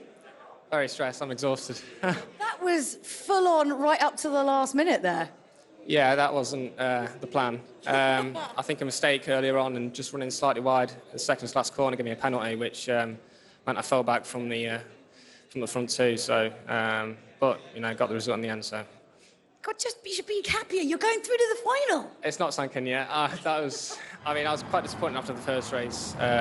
So I thought I was going to be disappointed again with that Bugatti all over me. But you know, hopefully I kept it clean with Carlos. We know each other really well. So yeah, just really pleased. So what's your plan now going into the final? How cool is it that I'm saying that? That's really cool. So that was my aim, like coming into this weekend to get into the final 16, which I've done. So yeah, all attention now to the Red Bull X 2014. Yeah, so, well, big congratulations on that. We're looking forward to seeing you in the final. Don't let us down, not that we're biased or anything, but we're slightly biased. So we're going to chuck it over to our commentators for those final standings. Thank you, Julia. Well, that was a very relieved Adam Siswillo. Came into this potentially as one of the favourites, but just made it through. And only has 1 point on the board now going into the final. Yeah, I mean, he's in the grand final, but he's in the worst possible position in the grand final. We've got 1 point, and that's it. We're going to have some replays coming up in a second to give you guys a highlights of that race and what race it was. And again, Chris, the Repechage just delivering. So here we are then. Here is Salazar on the board, and here's Mangano going past Salazar after his first incident, his first little mistake as he went off. We also have here Lakovsky and Siswillo. Siswillo with that earlier penalty, and Rublar looking not too happy with himself, but of course he didn't know he was going to go through at that point, so I wouldn't be either. Here's Mangano working his way up to 3rd position, and Siswillo, after his penalty, absolutely throwing it up the inside of the Veyron, made it through just about. You see there a little sigh of relief after that. Here was Rublar and Lakovsky. This was the pass for the lead. Rublar a little bit slow off T2. Lakovsky up the inside. Practiced the move a lap earlier. Got it done a lap after. Great pass for the lead. It was a good switchback move that from Lakovsky. This was Siswillo then having to defend from Salazar as they came down towards turn number 3. Salazar trying a switchback but couldn't quite get through. However, going up towards turn number 2, I believe this was when he was successful in making that switchback work. Salazar out of turn 2, just breezing past Siswillo, who unfortunately dropped back to 5th for him at this stage. And this was Latkovsky coming across the line. He took the win, and Latkovsky over the moon with that one. I've never seen a celebration like that from a repechage.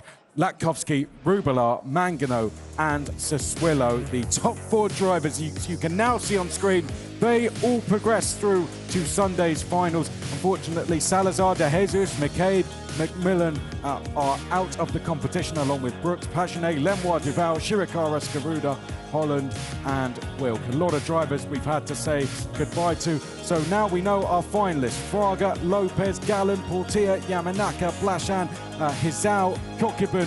Some of the finalists, along with Yoshida, Wong, Law, Kadata, Latkovsky, Rubelar, Mangano and Siswillo. That is a very competitive list indeed, Jimmy, isn't it? Definitely, and I think we're going to see, well, as expected, our 3 finalists, regional finalists, through to the final. It's going to make for a great finale. That's it for us, though, in the commentary booth.